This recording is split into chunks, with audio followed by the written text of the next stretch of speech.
We about to jump right into With Spider-Man. No way. Let's go ahead and start with you, Jaron. What is your review of Spider-Man? No Way Home, my man. Ooh, my goodness. I'm gonna say this right now. This is my favorite Spider-Man movie to date. And that starts back in 2002 with Sony's first run. Like, this is my favorite Spider-Man to date. I think I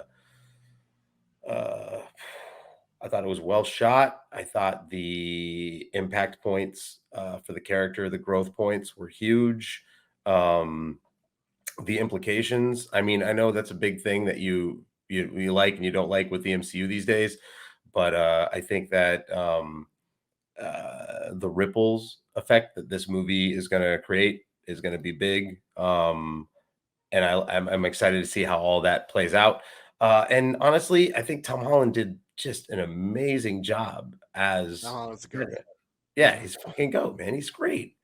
And I mean, what is Zendaya like killing it as MJ, and our boy Ned clearly lost some weight. So dude, he lost a lot of weight. Like, I don't know if that's they made him put weight back on because he's like, no, you got to be lovable, Ned. All right, you can't be shredded, Ned. Oh, we lost our boy. Uh-oh. Don't say it out loud. I know. But yeah, this is the non-spoiler part. So we if anything you saw in the trailer is fair game. So getting to see Alfred Molina come back, was fantastic. I think he's always been like he was a great villain in Spider-Man 2, like the best. And I love that he vacillates, his character vacillates between friend and enemy. So so the bad guys were on point, and this is one of the rare opportunities where I think it was Marvel's deft hand in this, and not Sony, where they're like, all right, we're gonna put a couple bad guys up here, but it's not going to be so convoluted, and we're not, it's not going to be at sacrifice of the story. And I thought that was great. So yeah, no, again, one of my favorite Spider-Mans to date, or my favorite Spider-Man movie to date, and yeah, and Tom Holland killed. I'm trying to even better than the Spider-Verse. Oh, I was going to ask that. I was going to wait. That's what I was going to wait. In Spider-Verse it was number one, and now it's been bumped to 2. So okay, that's fair. Yeah.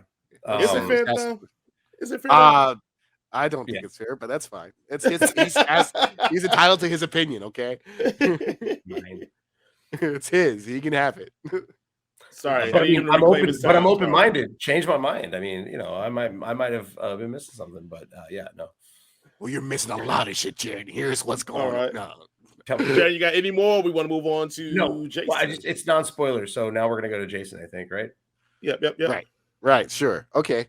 From what I had a unenviable movie experience. So for this movie, while I was watching it in the theater actually did not finish playing the movie. So I had to sneak into another theater at a different time to catch. No, I totally snuck in. I just walked in that bitch. To catch the tail end of the movie. At least I watched the tail end. So I've watched 98.2% of this movie. And I really, really enjoyed it. I really had a lot of fun with it. I thought it was fun. I love Tom Holland. I love them bringing back all the characters. And here's my butt. I just don't think that it's not really the movie's fault. It's not the movie's fault. I don't want to explain the movie for this. It's probably just my internalized and me being a cynic. It's just like this felt to me like this was corporately mandated, that a nostalgia-driven fucking movie, that we haven't had Tom Holland's Spider-Man ever just be Spider-Man. Right? We just never have him this like day in New York City, or even like, just deal with shit that isn't connected to the MCU, that isn't like connected to anything else. It's just like, you think about every other Marvel movie out there, with the exception of like the actual Avenger movies, you've had time for each of these characters to just do their own thing. Like, you might have a cameo from Hawkeye, but he's not a part of the story. Even in like Thor 3, you had the Hulk in it, but it was all Thor's story. And in all these 3 movies, it's been the major impetus of these movies has been some other MCU character. And for me, like, especially the fact that they did this multiversal thing when we already have a Spider-Man movie that does the multiverse very, very well. It felt to me like this was a corporately mandated, like, nostalgia baiting fucking thing. And that's and I don't want that shit anymore.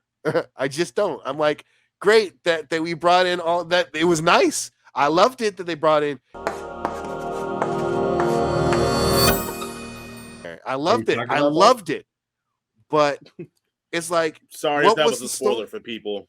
Yeah, I wanted to say that was a spoiler for I'm people. sorry. Yeah. I'm sorry. Yeah. I'm I sorry. avoided that on purpose. But it's just but you know what? No, it's not a spoiler because it's been in the fucking news for like the last 3 weeks that these guys were going to. You don't know what people watch or don't watch. I just want to say, apologize if that was a spoiler. I'll put it in the notes that it does have a spoilerish moment. So, and that's the thing is what this movie I hate. It's like it's been like there hasn't been like all the news about this movie has been about who's going to be in it, who's that they're bringing back, who's this, who's that. It hasn't been about like what is this story actually going to be about. That's because Marvel's good at hiding the story. They haven't hide the story. They're just trying to get you in the theater because they're telling you all these people that you liked from other fucking movies are going to be in it. And television. And television. Yeah. and that's to me, it's like this thing doesn't stand on its own. These 3 movies don't stand on their own. And I love them. And it's just disappointing me. And that's the thing that is like it just burrows into my heart that these movies can't just be. I have a counterpoint, and I really want to discuss this, but again, we're going to get into spoiler territory, so we will discuss it after Jason. We'll do our ratings, but then I'm going to jot a note down because I kind of want to pick your brain on this because I So, let me just jump right into it. This movie is probably going to be in my top 5 MCU movie. Probably in my top 10 overall comic book movies. I haven't slotted them in yet. It's a good movie. It's a really good movie. And I realized, okay, one, I have to realize that for me now, I don't like Marvel's tone of storytelling anymore. I think they hit a shark moment, and now they are too busy trying to make the movies fun instead of making stories that are entertaining and fun. They just rather make the movie fun. So, yes, it's nostalgia for the sake of nostalgia, which, on this show, I hate a lot. But I think this was more Ghostbusters-esque nostalgia for the sake of nostalgia that I thought it worked a lot better. I think where they place the nostalgia is the problem, though. The moment that we get what we got shouldn't have followed the moment that happened before.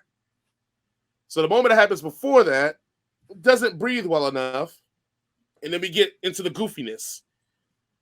At one point, the big decision that was made in this movie, halfway through the movie, I forgot that decision was made until Tom Holland's Peter Parker brings it up again at the very end. Because they almost make that moment forgettable. They Black Widowed a character in this. That's what I'm calling it now, the Black Widowing, where a character, something happens to him that's vital for the plot, and everybody else just does not give a crap. And they move on, and then you finally get some information at the end about them giving a crap, but it's a very slim information, and there we go, and it's over with, and we move away. And when we get into spoilers, I'm really going to hit on it because the characterization of Tom Holland, it's Tom Holland SpiderMan and Peter Parker, was fleshed out in this movie, but then they reversed it to put it back into place, what was already in place. And we'll go into the spoilers on that. So before that, Tom Holland's perfect in this. I will say now officially he is my favorite new Spider-Man and Peter Parker. I was holding off hope that I always felt like Andrew Garfield's Spider-Man was better because I thought he was more comedic and more his Spider-Man. Brooklyn accent's better, but he's from Queens. Right. But I will say now finally with this movie that I'm at the route with Tom Holland. And into Jason's critique, I've always felt that way about all of them. They're never Spider-Man movies. This one, the beauty is it starts off like a Spider-Man movie. But they overlay and they try their best to keep it that way. They pretty much throw a brick through the window at your head. If people know, if you know, you know. To put in that this is a Spider-Man Peter Parker movie, but then it does kind of go off the rails. But again, like I said, they do a better job here than they did in the previous two because they allowed him to figure things out for himself with his team, and be inventive and just be Spider-Man. Be a smart guy. I wish the stakes were lower though. And I agree with Jason on that one. It's the reason why I'm loving Hawkeye. The stakes are lower. I wish this one's stakes were lower. Don't tell me you're my friendly neighborhood Spider-Man and I don't see you doing crap in the neighborhood. I love Jamie Foxx's once. right. I love Electro since he's in the previews. Electro's in the movie. I love Electro's moment with the other person, and he's like, "Oh, I thought you were because of X, Y, and Z." That's a great moment because you know what? In that guy's movie. That guy's movie, he did a lot of rescuing regular motherfuckers. And that's something that isn't thought about in the original trilogy and in this trilogy, like rescuing regular cats. So I thought that was cool that he said that. Again, like I said, my work right with Marvel now is I don't think it's anything to do with the movie itself. I think it's a Marvel thing. I think Marvel doesn't want you ever to feel bad for too long. So we got to move it along. And that's the thing that I just think I'm going to deal with if I'm going to keep watching Marvel. This is what they do now. So we can jump into our ratings real quick. And then, because I know Jaren's ready to dive into this one. Yes. So, Jaren, what do you give Spider-Man No Way Home? 5. Top of the link. Go see it. Go see it in theaters. Go see it twice. It's phenomenal. You will not be upset. Try to aim for a theater that will let you watch it all in one sitting, unlike Jason's. Yeah, don't go to AT&T in Lawrenceville. That's fired. My favorite theater too, man. And I'm very sad. Yeah. Shots fired. Jason, which one? You're 98.2. What do you rate it? 4.5. Come on, it's like it's the GOAT. He's the GOAT. This movie's great. I can't not like it. It's just other shit. It's politics. Right. I'm gonna go right with you. I'm giving it a 4.5 as well. So, guys, thank you for listening to our spoiler-free review, minus the one thing that may be a spoiler, may not be a spoiler.